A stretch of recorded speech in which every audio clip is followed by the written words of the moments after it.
Yo, let me explain to you why I ain't uploading a week. Long story short, your boy gets sick to fight it and come back refuses. It's still here. That shit was still thriving to the doctor, but I can just ignore it because it can't get through the medic. Why explaining this to you?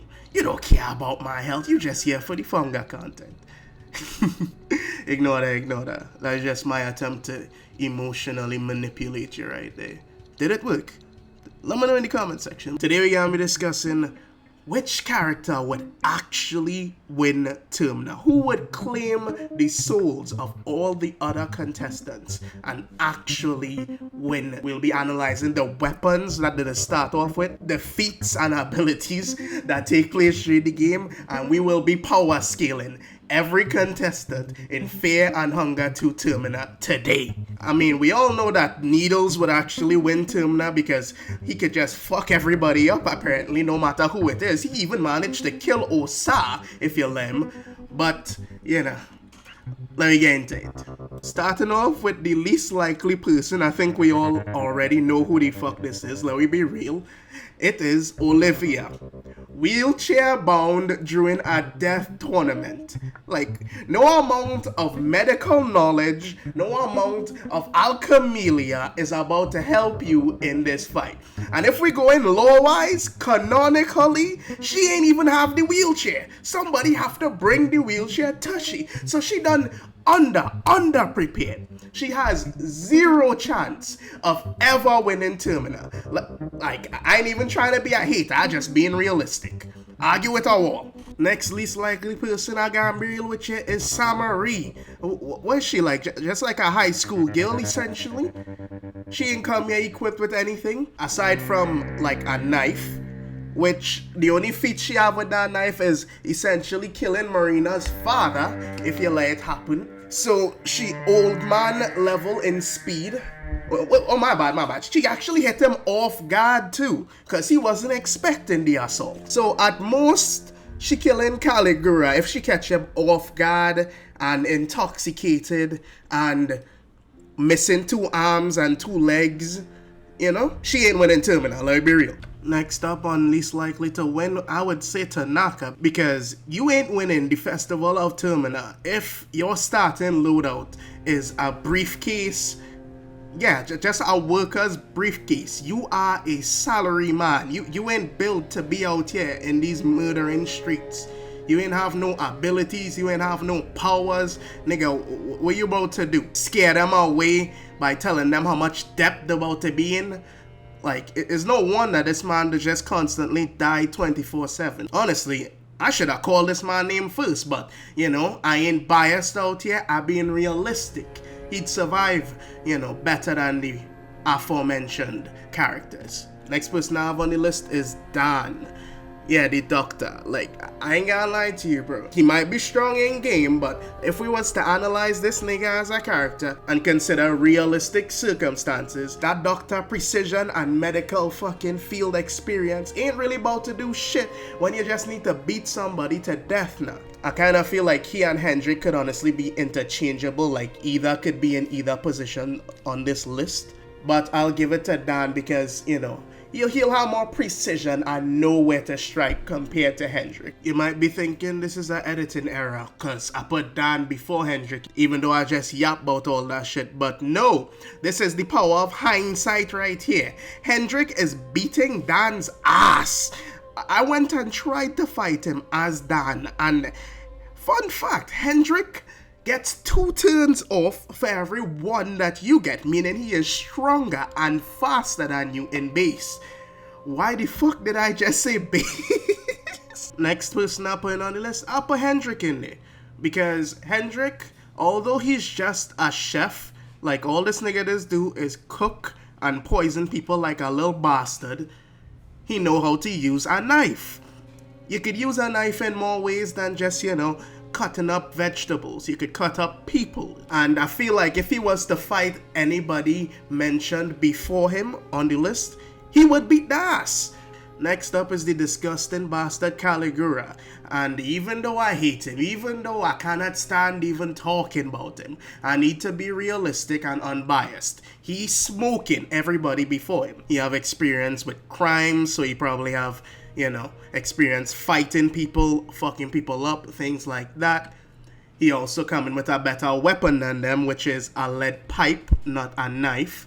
You know, more range and more power, more experience again.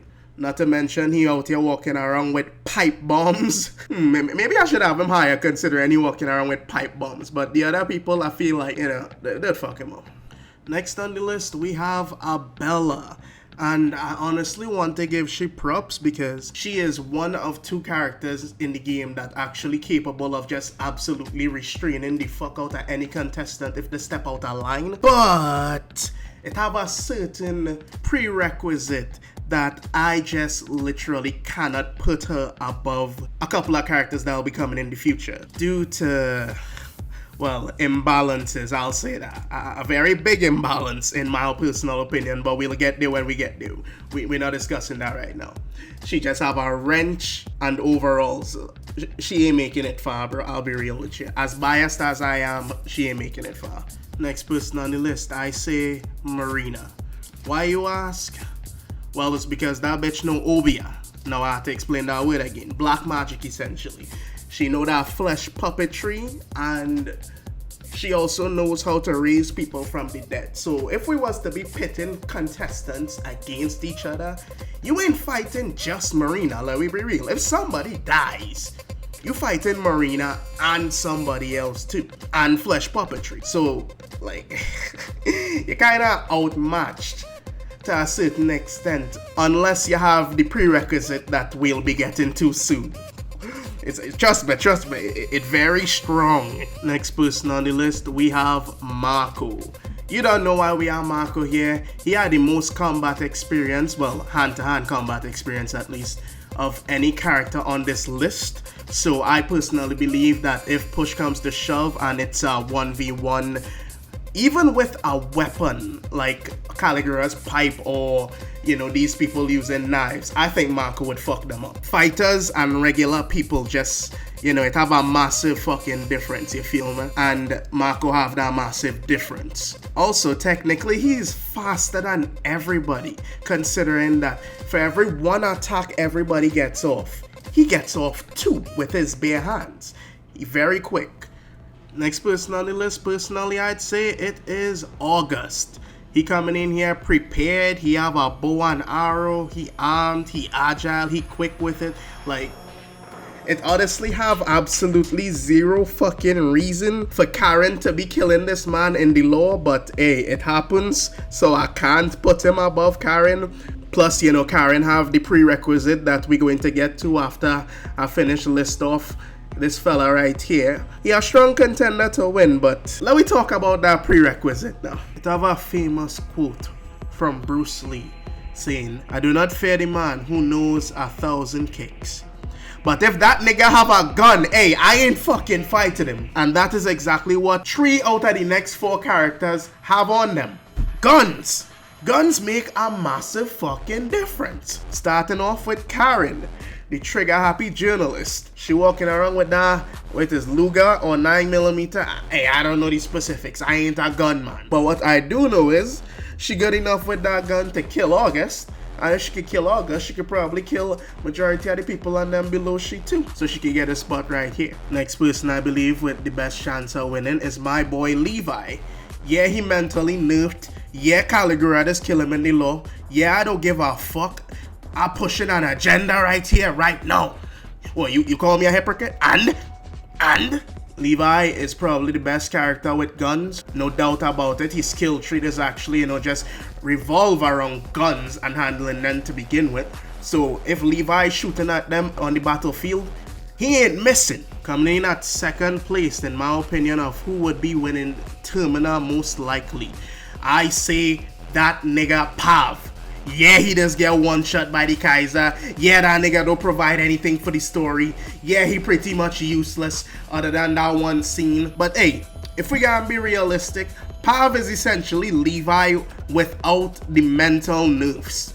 And I feel like Levi without the mental nerfs will be killing niggas out here. He'll be out here, you know, on top. Or at least 2nd place. Because now we have to get to number 1. And coming in at number 1, the person I believe that would be crowned the king of Termina. You probably already know who it is because we ain't mentioned him yet. I believe that Osa would win this tournament. He have all the capabilities to do it. He have the black magic. He have Nashra on his side. Well, technically not on his side. More like just being a cunt on the sidelines. Oh, and God, if you give him Spice Forge, if you let this man get Spice Forge, he fucking everybody up, at least in my personal opinion. Like, he'd probably look at them bullets that Pav, Levi, Karen shoot at him and say, yeah, hold the strong hurting. Plus, anybody who could survive the original Dungeon of Fear and Hunger and leave there with unscathed, with the mind intact and living a normal life, I honestly believe just have a cut above the rest of every other contestant. And that has been my list on who I believe would be the most likely to win Termina. Make it this far? Well, that means I entertain you. Hit the fucking subscribe button. Until next time. Yo! I'm in a Discord. Come join this shit. It's still a work in progress, you know. We still need to get some shit set up. But hey, join the K Nation today.